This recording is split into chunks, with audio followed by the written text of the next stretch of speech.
Hello guys हमारा topic चल रहा है, यूनिट चल रही है हमारी सॉलिड स्टेट। और सॉलिड स्टेट के हम 5 टॉपिक्स कर चुके हैं। तो बच्चों आज हम करेंगे कुछ न्यूमेरिकल्स करेंगे, बहुत स्मॉल न्यूमेरिकल्स हैं ये हमारे, जो पूछे जाते हैं एग्जाम के अंदर, जिसके अंदर हमें पढ़ना होता है कि किसी भी यूनिट सेल का या किसी भी सॉलिड का फॉर्मूला कैसे बनेगा जब हमें पता होगा पोजीशन ऑफ एटम्स। तो बच्चों ये न्यूमेरिकल्स हम आज करेंगे। तो इन न्यूमेरिकल को करने से पहले बच्चों आपको एक बात पता होनी चाहिए, जो मैंने लास्ट वीडियो में बताई थी, मैं आपको दोबारा बता देता हूं। जैसे कि आपको पता होना चाहिए बच्चों, यूनिट सेल के अंदर हमारे कॉर्नर कितने होते हैं, टोटल कॉर्नर कितने होते हैं, 8 होते हैं। 8 कॉर्नर्स होते हैं और एक कंट्रीब्यूशन कितना होता है, एक कॉर्नर वाले एटम का 1/8 होता है। बॉडी सेंटर पर एक ही एटम होता है और कंट्रीब्यूशन भी कितना होता है, 1। कंट्रीब्यूशन का मतलब ये होता है बच्चों, जब हम यूनिट सेल से स्पेस लैटिस बनाते हैं तो एक एटम कितने अदर एटम से अटैच होता है, टच होता है। जैसे हमारा फेस सेंटर वाले टोटल एटम्स कितने होते हैं बच्चों, हमारे 6 होते हैं। यहां पर उल्टा लिख गया है, सॉरी। यहां पर कंट्रीब्यूशन हमारा टोटल एटम तो 6 होते हैं हमारे, और कंट्रीब्यूशन होता है हमारा 1/2। तो टोटल आपको पता है 6 फेस होते हैं हमारे, फेस सेंटर भी कितने होते हैं, 6 होते हैं।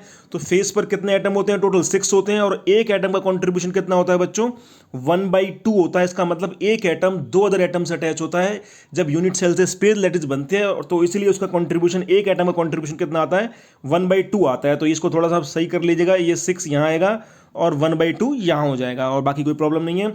सिमिलरली बच्चों यहाँ पर भी हमारा एज सेंटर वाले के अंदर भी क्या होगा, जो यहाँ पर भी आपको चेंज करना पड़ेगा। टोटल हमारे एजेस कितनी होती हैं, 12 होती हैं, और एक एटम का जो कंट्रीब्यूशन होता है, एक एटम का जो कंट्रीब्यूशन होता है वो होता है 1/4 होता है। तो इन दोनों को लास्ट वाले जो लाइन है इसके अंदर एक्सचेंज कर लेगा, ये इधर आ जाएगा, ये इधर आ जाएगा, ऐसे इसमें ये इधर आ जाएगा और ये इधर आ जाएगा। तो दोबारा बता देता हूँ कि कॉर्नर वाले टोटल एटम कितने होते हैं, 8 होते हैं, और कंट्रीब्यूशन कितना होता है, 1/8। बॉडी सेंटर वाले टोटल एटम कितने होते हैं, 1, और कंट्रीब्यूशन कितना होता है, 1 होता है। फेस सेंटर वाले टोटल एटम कितने होते हैं, 6 होते हैं, और कंट्रीब्यूशन कितना होता है एक एटम का, 1/2 होता है। और एज सेंटर का टोटल एटम कितने होते हैं, 12, क्योंकि 12 एजेस होती हैं, और एक एटम का कंट्रीब्यूशन कितना होता है, 1/4 होता है। ये मैं पहले ही बता चुका हूं आपको। तो बच्चों अब हम इसके न्यूमेरिकल सॉल्व करना देखते हैं। न्यूमेरिकल सॉल्व करते हैं इसके, बहुत सिंपल न्यूमेरिकल है। अगर आपको ये बातें याद है तो न्यूमेरिकल में कुछ भी नहीं है इनमें। मेरा मकसद है बच्चों, बार बार बताता हूं मैं आपको, केमिस्ट्री को ज़्यादा से ज़्यादा ईजी बनाना, ताकि जो बच्चों को, ज़्यादातर बच्चों को बहुत ज़्यादा टिपिकल केमिस्ट्री लगती है, उस केमिस्ट्री को हम ज़्यादा से ज़्यादा ईजी बना सकें, ताकि बच्चों को बहुत ईजिली समझ में आ सके और एग्जैक्टली उसी टाइम पर याद हो सके, समझ में आ सके, उनके माइंड में बिल्कुल फिट हो पाए। तो क्वेश्चन हमारा जैसे कि बच्चों ये है कि calculate the formula of unit cell. Unit cell का हमें फॉर्मूला बताना है। If A atoms are at corner and B atoms are at face centre. A atom कहां पर है, हमारे कॉर्नर पर है, और बी एटम कहां पर है, फेस सेंटर पर है, और हमें यूनिट सेल का फॉर्मूला बताना है। तो बहुत सिंपल है बच्चों।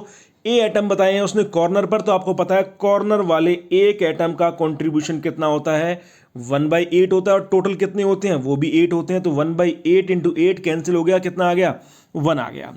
ऐसे ही बी एटम बताएं फेस सेंटर पर, आपको पता होना चाहिए फेस सेंटर वाले एक एटम का कंट्रीब्यूशन कितना होता है, 1/2 होता है, और टोटल फेस वाले कितने एटम होते हैं, 6 होते हैं। तो 1/2 इंटू में 6 कितना आ जाएगा, 3 आ जाएगा। आप देख सकते हैं यहाँ पे 1/2 इंटू में 6 कितना आ जाएगा, 3 आ जाएगा। 2 3 जा 6। तो आप देख सकते हैं ए कितने आ गए, 1, ए की वैल्यू आई 1 और बी की वैल्यू आई 3। तो फॉर्मूला क्या बन जाएगा, फॉर्मूला बन जाएगा AB3। तो इस तरीके से बच्चों हमें ये सॉल्व करने हैं। सिमिलरली नेक्स्ट क्वेश्चन अगर आप देखें तो नेक्स्ट क्वेश्चन कह रहा है बच्चों, इसके अंदर कह रहा है ये कि जो हमारे एक्स एटम्स हैं वो प्रेजेंट है हमारे कॉर्नर्स पर as well as on face centre. मतलब एक्स एटम हमारे कॉर्नर पे भी प्रेजेंट है और फेस सेंटर पे भी प्रेजेंट है, दोनों जगह प्रेजेंट है। इसी तरह से कह रहा है Y atoms are present at body centre as well as edge centre. जो वाई एटम्स हैं वो कहाँ कहाँ पर हैं, वाई एटम हमारे बॉडी सेंटर पर हैं, ये बॉडी सेंटर पर, और एज सेंटर पर है, दो जगह हैं वाई एटम भी, बॉडी सेंटर पर और एज सेंटर पर।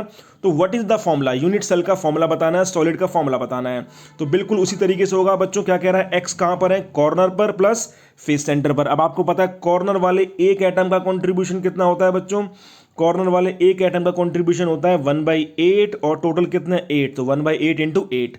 अब बीच में प्लस का साइन आया, प्लस का साइन क्यों आया, क्योंकि वो एक्स वाला जो एटम है वो दोनों जगह प्रेजेंट है, कॉर्नर पे भी फेस सेंटर पे भी। तो फेस सेंटर वाले एक एटम का कंट्रीब्यूशन 1/2, और टोटल कितने हैं फेस 6। तो 1/2 इंटू 6 कितना आ गया, यहाँ से 3 आ गया। तो आप देख सकते हैं दोनों को ऐड करेंगे तो यहाँ से 8 से 8 कैंसिल हो गया, 1 आ गया। 2 3 जा 6, तो 1 + 3 कितना आ जाएगा, 4 आ जाएगा। मतलब एक्स की वैल्यू कितनी आ गई, 4 आ गई। सिमिलरली बच्चों वो कह रहा है वाई एटम्स कहाँ प्रेजेंट है, वाई एटम्स बॉडी सेंटर पर है और एज सेंटर पर है।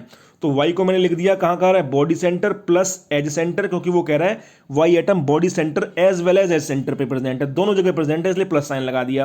अब आपको पता है जैसे मैंने पिछले नोट में बताया था, अभी आपको सबसे स्टार्टिंग में बताया था, बॉडी सेंटर वाले एक एटम का कॉन्ट्रीब्यूशन कितना होता है 1, और बॉडी सेंटर पे टोटल एटम भी कितने होते हैं 1 ही होते हैं, तो 1 × 1 प्लस में। अब आज बारी आती है एज सेंटर की। अगर हम देखें बच्चों एज सेंटर के अंदर ये हमारा एज सेंटर है, एज सेंटर के हमारे तो एक एटम का कॉन्ट्रीब्यूशन कितना होता है 1/4 और टोटल कितने होते हैं 12।